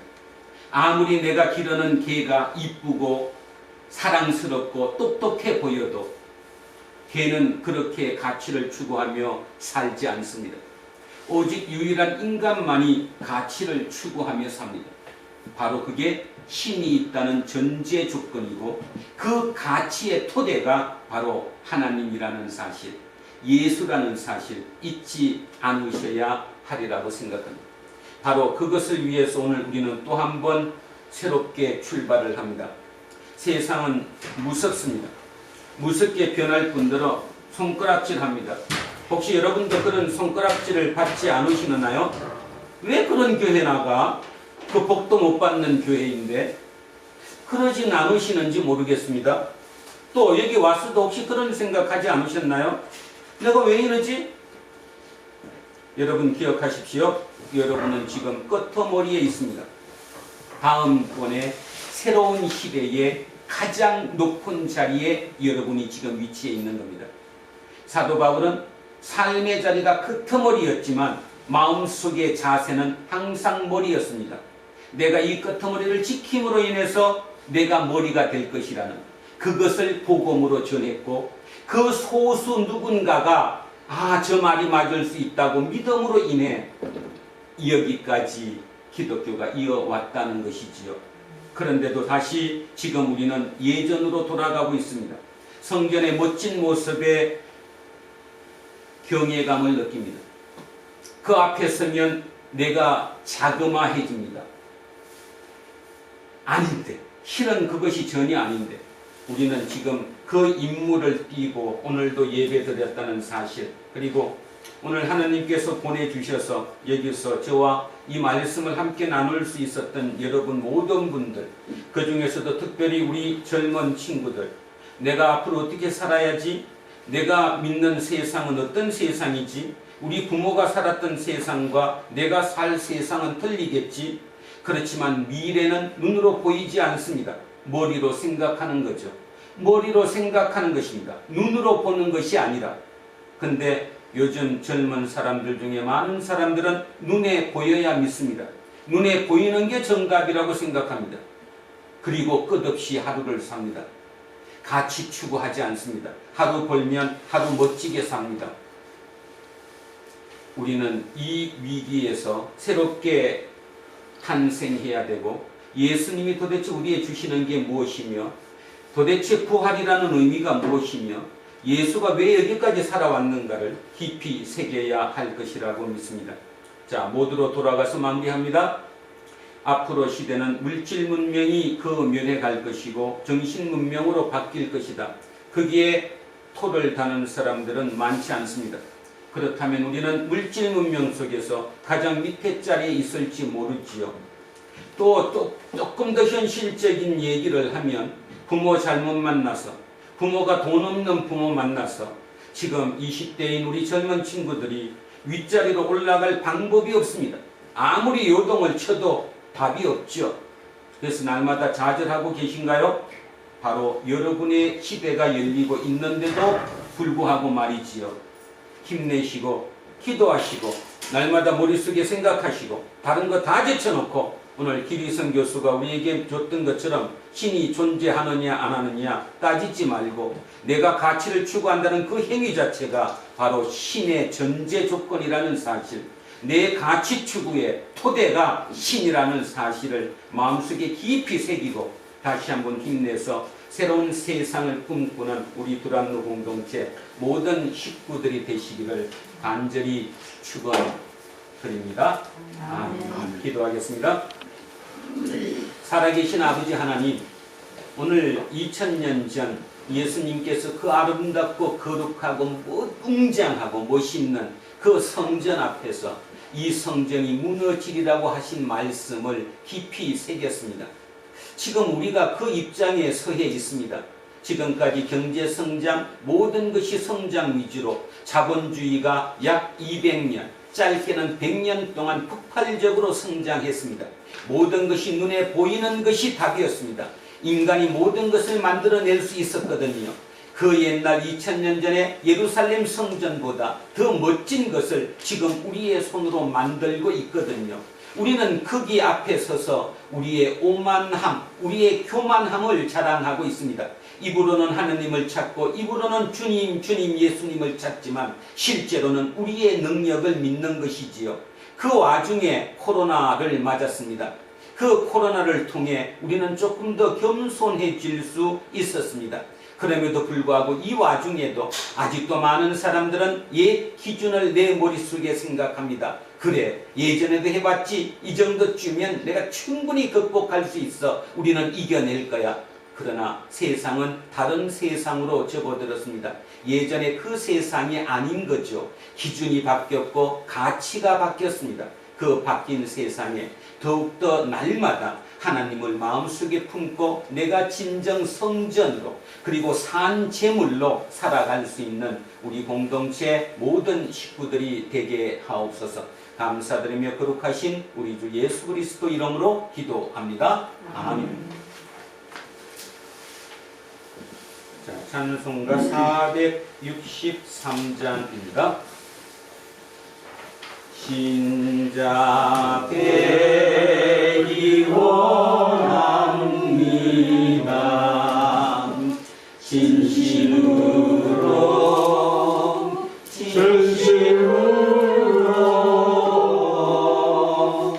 신자 되기 원합니다.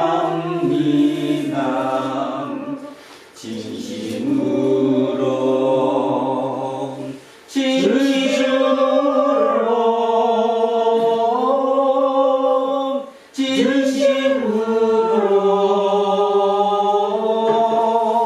신자 되기 원합니다. 진심으로 사랑하기 원합니다.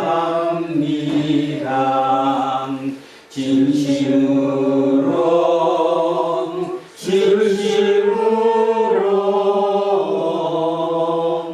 사랑하기 원합니다.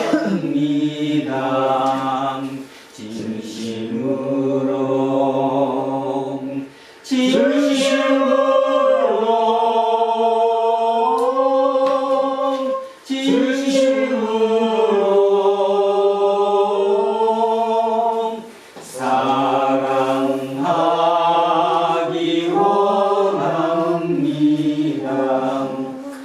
진심으로 거룩하기 원합니다. 진심으로 거룩하기 원합니다. 진심으로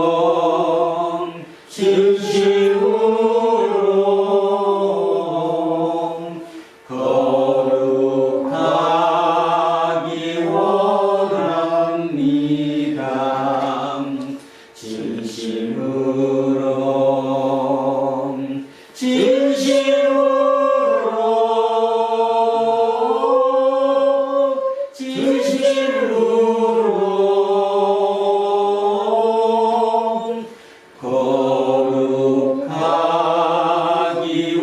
원합니다. 진심으로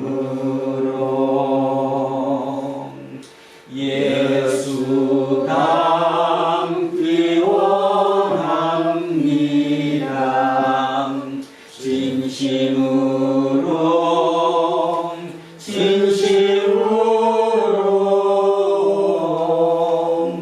예수 닮기 원합니다.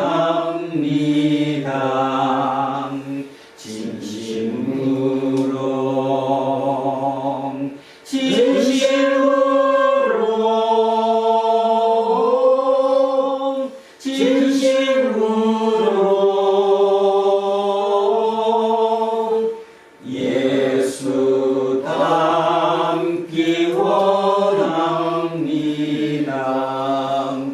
진심으로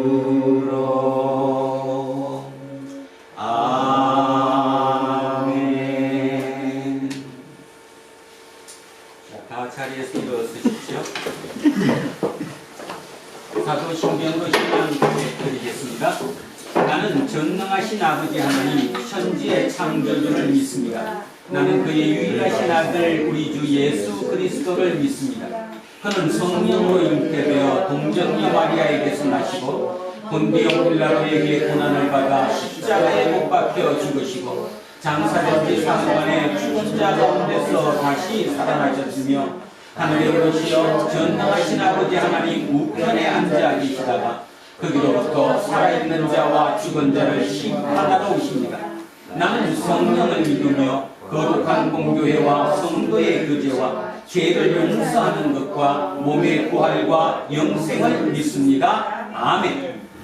내게 있는 모든 것을 아낌없이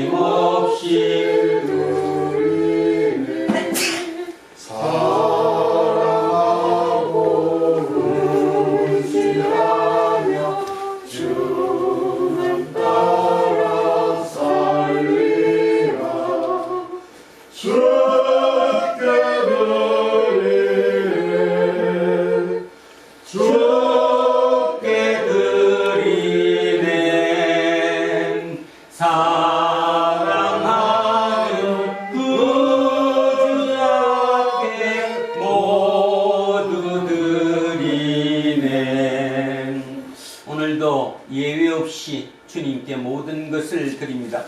이 예물은 우리의 모든 것이 아니라 그냥 우리의 마음의 일부일 뿐이지요. 우리의 마음 전체를 올려드립니다.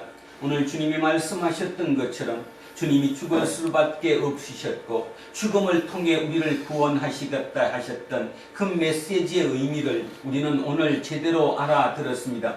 세상에 모는 사람들은 벽돌을 쌓듯이 내 모든 것을 하나하나 차곡차곡 쌓아 올립니다.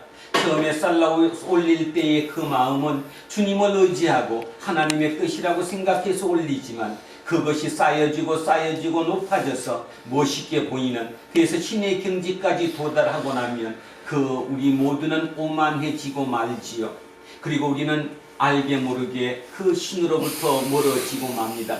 하나님은 그것이 우리에게 죄라고 말씀하셨고 그 하나님께서 자기의 독생자 예수 그리스도를 이 땅에 보내시고 죽음의 힘으로 말미암아 우리를 새로운 곳으로 구원하셨다는 사실, 그 사실을 믿고 그와 똑같은 상황이 지금 2021년 20년 이 어간에 이 지구별을 덮치고 있다는 사실도 믿습니다. 이 모든 과정 속에서 우리는 다시 한번 새로운 마음다짐으로 새로운 세계를 열어가기로 진정 끄트머리에서 머리가 되고자 끄트머리에 위치한 우리 모든 마음, 그 마음까지 또 그렇게 살겠다는 마음까지 담아 주님께 올려드립니다. 주님 기뻐 받아 주십시오.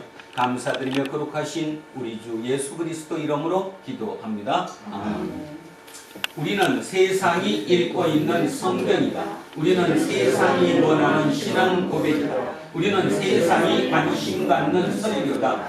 하늘에 계신 우리 아버지, 아버지의 이름을 거룩하게 하시며 아버지의 나라가 오게 하시며 아버지의 뜻이 하늘에서와 같이 땅에서도 이루어지게 하소서. 오늘 우리에게 일용할 양식을 주시고 우리가 우리에게 잘못한 사람을 용서하여 준 것 같이 우리 죄를 용서하여 주시고 우리를 시험에 빠지지 않게 하시고 악에서 구하소서. 나라와 권능과 영광이 영원히 아버지의 것입니다. 아멘. 오늘 주신 말씀에 새힘 얻어서 세상으로 나가서 살아갈 때엔 나 혼자 힘으로 늘 부족하오니 주여 나를 도우사 승리하게 하소서. 아멘. 이제 사순절 둘째 주일에 공동 예배가 끝났습니다. 평화로운 마음으로 자신이 놓인 삶의 자리로 돌아가십시오. 그곳은 지금 대전환의 몸살을 앓고 있는 중입니다. 그곳에서 사도 바울처럼 끄트머리의 자세로 산 제사를 드리는 삶을 살아내십시오. 이제는 우리 주 예수 그리스도의 은혜와 하나님 아버지의 영원하신 사랑과 성령님께서 우리 속에 함께 하시고 우리를 이끄시니 오늘도 진정 그 성전의 개념과 제사의 개념을 온전히 깨달아 이제 그렇게 살아가기로 소원하고 다짐하는 우리 모두에게와 우리의 자녀와 가정 위에, 일터와 사업체 위에, 그리고 이 나라 이 민족 위에 이제로부터 간절히 축원하옵나이다. 아멘.